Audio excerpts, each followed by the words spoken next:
Christmas, everybody, and we got an exciting present for you. And what is it? It's a brand new drop list, Christmas style. Stay tuned.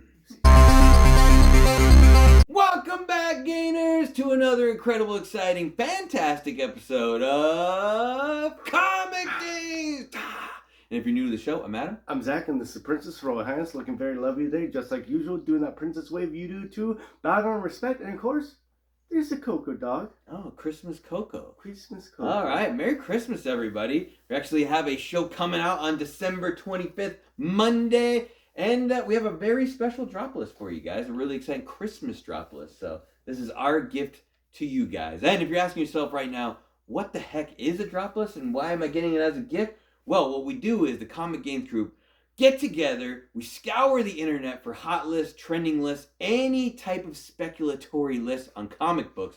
We try to figure out why they were hot 1 year ago and where the prices are now. And they all have to be lower in price to make the drop list. Yes. And you're very, very lucky if you stay to the end of the show because you get the slab master of the house, Zach's expert opinion on which book you should be looking at to pick up. Or if you shouldn't be looking at any of them and they're all just garbage. Yeah, so pretty exciting. Before we get into the list, though, we want to say Merry Christmas and drink a drink. Drink a drink. So I saw this. You got a beer today? No beer this time. No Christmas brew? I could have. I missed the opportunity. But I got myself a Christmas muscle milk. It's a strawberries and what else? Cream. That's what it looks like. Berries and what else? Zero sugar. Only 25 grams of protein. I haven't had the strawberry one. That's probably pretty good. Oh, they didn't have an extra seal. It wasn't double sealed. Okay, Oh. might be fine. I don't think they have a double seal on those ones. Ooh, that's lovely. That's very good. Very good. What a lovely, lovely drink.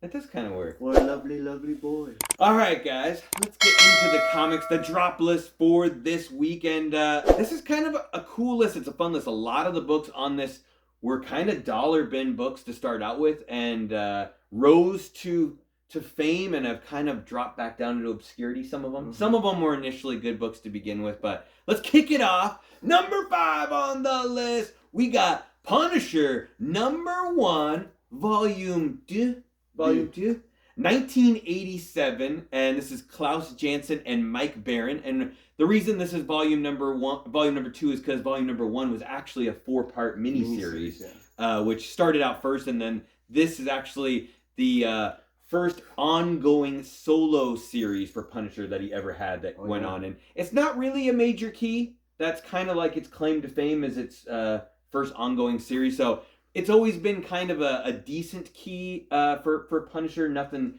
too expensive over the years. But last year when they got an announcement that John Barenthal was going to be reprising the role as Punisher for Daredevil, it got a little bit of a spike. That kind of happens with a lot of books.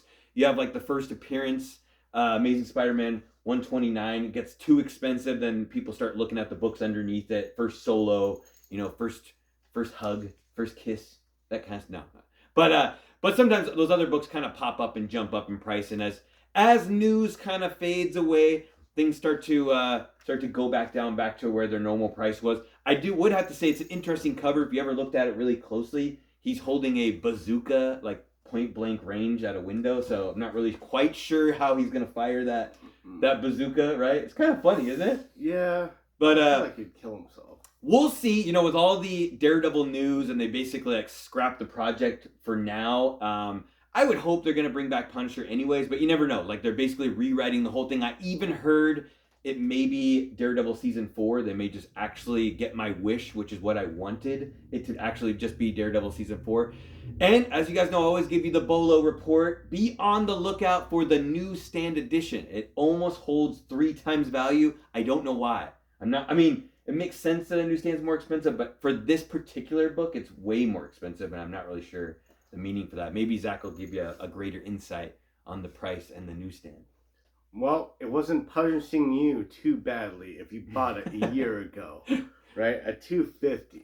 Ooh. Not too bad. $250 for a 9.8. Now it did punish you because then you actually lost value.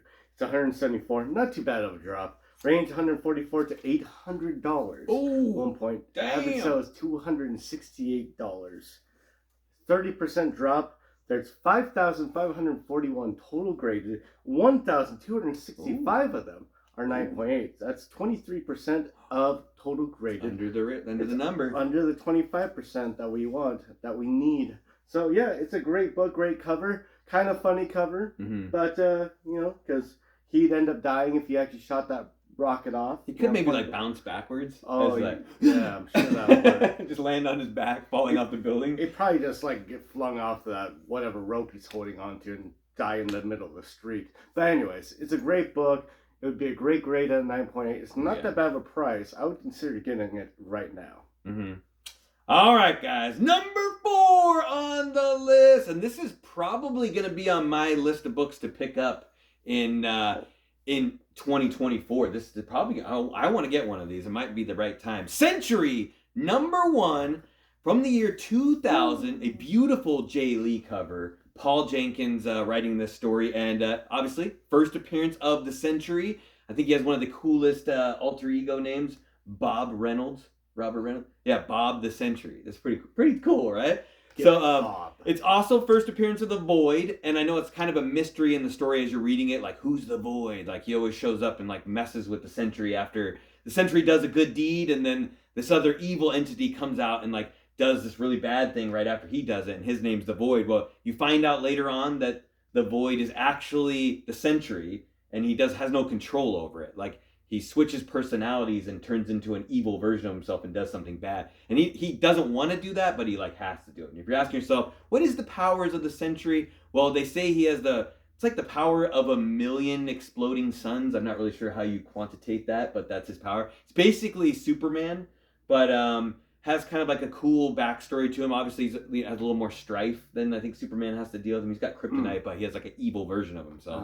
So that's kind of funny, but last year, in the end of November, they announced that the Century will be the main antagonist in the new Thunderbolts movie coming out. Hopefully, I'm pretty sure Thunderbolts is not going to get scrapped, so we're definitely going to see that. And that was some huge news going on. And more recently, Steven Yeun was kind of announced that he was going to be playing Century in the movie. I think Robert Kirkman kind of let that slide and wasn't supposed to say that, but if you're Robert Kirkman, you can kind of do whatever you want.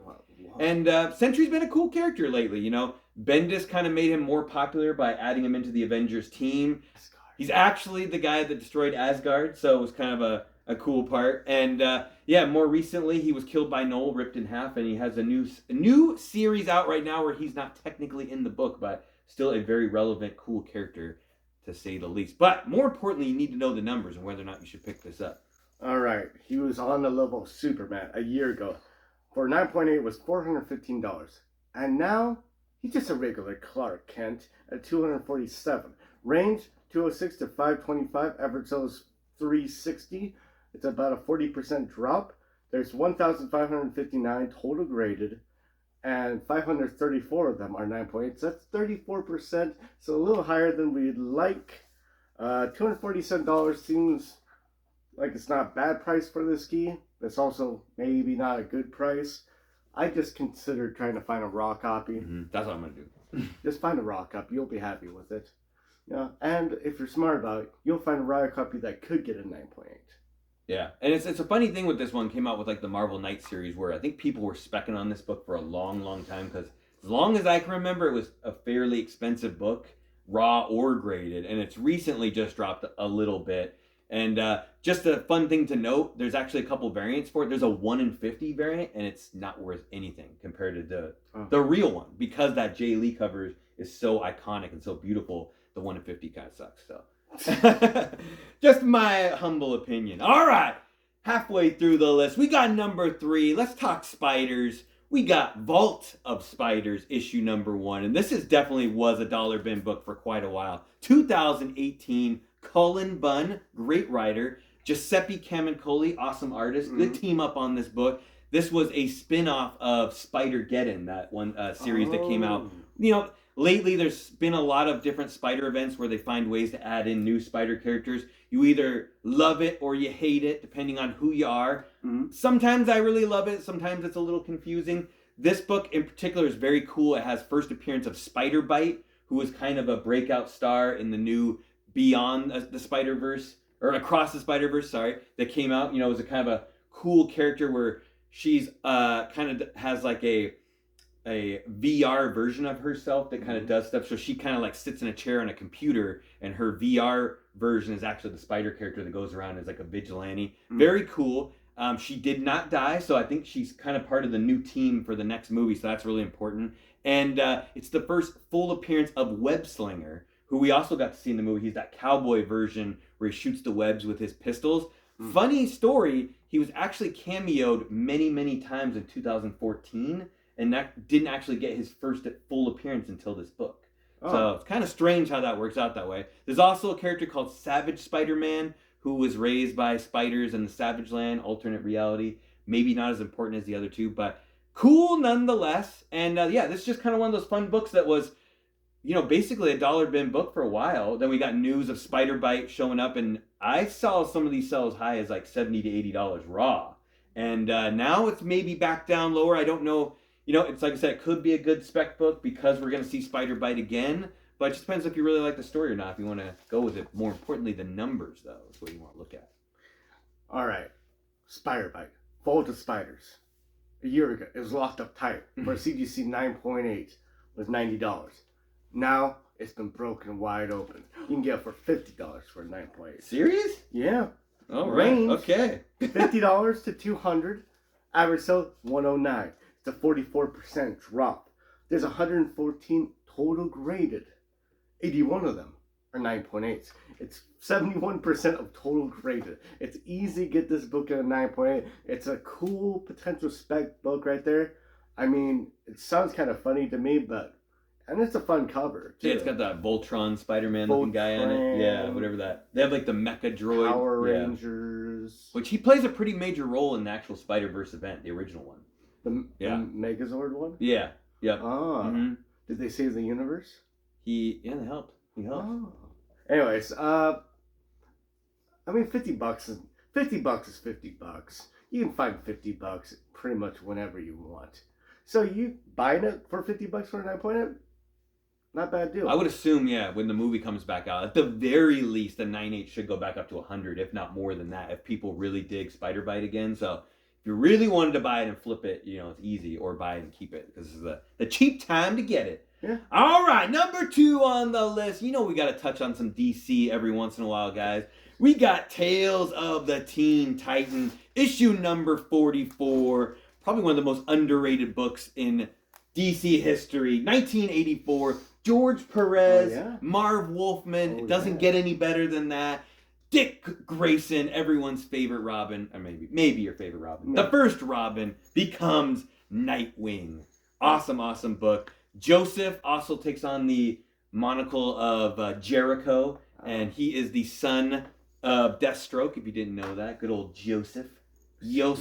And you also get the origin of Deathstroke, Slade Wilson, in this book. So, very cool book. Very iconic cover. I absolutely love that cover. It's simple but great at the same time. It's George Perez also. But this book got hot last year with a lot of the James Gunn news. Yeah. People were specking on where they're going to go with the movies, and a lot of people were guessing, you know, we've had a million Batman movies, but we've never had a Nightwing movie. And that seems like a very good option. Let's just jump right into Nightwing and see where it goes and see how all this takes off. And if you haven't been following DC lately, probably the best ongoing series at DC right now is Nightwing. It's like the number 1 book. It's over 100 issues. It's killing it every month it comes out. People love it and talk about it. And it's probably why this is so popular. But it's on the drop list again, and it might be a good time to get it. Right? Could be. Am I right? For Tales of the Teen Titans 44, prices a year ago was really magnificently high because it was at $420. Last sold. Now $204. Range $204 to $700. Ooh. Average sales $370. It's a 51% drop. There's 7,979 total graded. 1,190 of them are 9.8s. That's 15% of total graded. That's a good number. Yeah. Great freaking number. Great price. I would get this book if I didn't already have this book. Get this book, but I already have it. Oh, I like how you're saying that. Oh yeah, we did just show it, right? We just all right, you're giving that one away at the end of the show, right? No. For Christmas? That's a No. Christmas present, everybody. No. This show is the only present I give. Cool book though, nonetheless. And 204. I mean, I remember when I thought this was out of my price range when like a mid-grade raw copy was $100. You know what I mean? Now it's like very affordable book. So keep that one on your radar. Speaking of radar, the number one book on the list this week used to be a dollar bin book as well. I mean, how many times you passed it over and you're like, next, I don't need this book. And it's number one, Peter Parker's Spectacular Spider-Man, issue number 24. 1978, guys. Bill Manilow, Frank Springer. And you got the first appearance of Hypno Hustler. And if you're wondering what Hypno Hustler's real name is, he's so popular they never even gave him a last name. His last name is unknown. His name is Antoine something something. I thought that was funny. Like, he's used so little that he doesn't even have a last name. Maybe he's kind of like Zendaya and Cher. It could be. Just called Antoine. Antoine. Just called Ant. But Hypno Hustler made his bang on the scene in this issue, and he's in a band called the Mercy Killers is the name of his band, and he uses these hypnotic goggles to hypnotize the audience as he's like jamming out on his guitar or singing. And he was going to use this ploy to rob the nightclub and take the money out of the safe. Spider-Man shows up, kicks his butt, and that's the end of Hypno Hustler. They do show him. He comes back later on. Years later. He actually makes an appearance. There's a comic book called Spider-Man The End where they actually show the end of Spider-Man's life when he's like an old man, and they actually show someone digs up Hypno Hustler and beats the crap out of him later on in that book. So it's kind of funny. They're like, here's his crappy villain. Let's beat him up. But if you're asking yourself, why was this book hot a year ago? And if you're not following the news, in December of 2022, Donald Glover, everyone's favorite Childish Gambino, got reported that he was going to be portraying this character in a solo movie by Sony, which was also going to be written by Miles Murphy. Eddie Murphy's son was going to be the writer of the story. And a lot of people have questioned whether or not this was real. Was it actually going to happen? I don't know. It's hard to say if this was real or it's not, or if it is going to happen. Sony's made some very weird choices lately on movies. Just in general, we had like El Muerto movie was supposed to take place, which I'm not sure if that's going through. Madam Web, Craven, all these like kind of strange titles. I don't know. I don't know if I want to see him. Maybe. Do you want to see Hypno Hustler? Maybe. I don't know. I love Donald Glover, so I feel like he could make this movie cool on his own. Yeah. But I don't have the faith in Sony that it's going to be good. Sony's like very hit or miss, but either way, it made number one on the list, and there was a moment where people were paying over $100 for this in a raw copy. But Zach will get you those graded numbers, more importantly. That's what y'all came here for. People were hypnotized a year ago. For a CGC 9.8, you could pick one up for $800. Now, reality has set in, and devastation. $255 for a CGC 9.8. Range is $255 to $800. Average sales $518.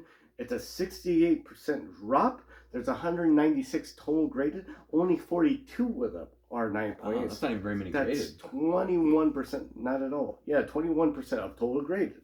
I don't know anything about this character except for when Adam just told me a second ago. It's the first time hearing of it. Yeah, I heard about Big Wheel, and now I heard about Hypno Hustler. I don't have enough information about it. I don't know if it's a beloved character, which I'm assuming if they showed him once and then showed him again, like, probably decades later. Yeah. It wasn't years, it was decades. Second appearance is like decades later, yeah. Yeah, I don't think I have much faith in the character. Big Will, I have slightly more faith, but not much more. But why don't they just pick a character like Black Cat, someone that has a big history, or just pick like a villain, a cool villain, like Mickey Green Goblin movie. Yeah, I was like, why don't you just do that? So $255 or $200 or whatever, yeah, $255 for a 9.8 is still way too high for this book, considering some other keys in that series are not even close to $255. That's true. That's true. But there's a bunch of books I'd rather have than this book. There's only, what did you say, like 44 9/8 out 42. there? 42 9/8 out there. So it's at least kind of rare, and it is a 70s book, so not bad getting a 98 in that. But let's hear it now. Your gift, you guys. Zach's number one pick of the week, the Christmas pick. All right, so the bargain would be the Punisher one, but I think the one that would get you the most gains, I could be wrong on this, because I'm biased, because I own it, is the Tales of the Teen Titans 44. I think that would give you the most gains. But I have been wrong before. Yeah, if they do a Nightwing movie comes out, and just the trailer, that book will skyrocket. Yeah. Skyrocket. Yeah, it's already a beloved book, but it'll go really high, I think. I would suspect. Yeah. People will love it. They would stroke on it and sleep with it every single night. Now that just got weird. I think I'm just tuckered out. All right, guys, we need you to do us a huge favor right now. Take a big old gulp of eggnog, take a suck on that candy cane, and click the like button, then hit the subscribe button, then hit the notification bell because you're going to see us live this coming Wednesday, and we have a special end of the year show for you guys. We're going to give you an update on our 2023 hunt books we were all looking for you, tell you how close we got, and we'll also all lay down our 2024 books of the year we're going to be hunting for. It's a double hunt. Can you go on a double hunt? Yes, triple hunt. Triple hunt, yeah. You get to see Princess's list. It'll be exciting. And Zach, you got anything special this Christmas for everybody? Yeah, you got to share how you do that. You have to take off your hat, look in there, and see if there's anything in there. A Cheeto? It's nothing. This time it's not. Yeah. And that's how you get those gains. You gotta make sure you search everywhere for those gains. Everywhere. Remember this. It's important. Mm-hmm. All right, guys. You guys all stay safe out there this holiday until we see you next time. Get on those hunting games. Get up! Yeah.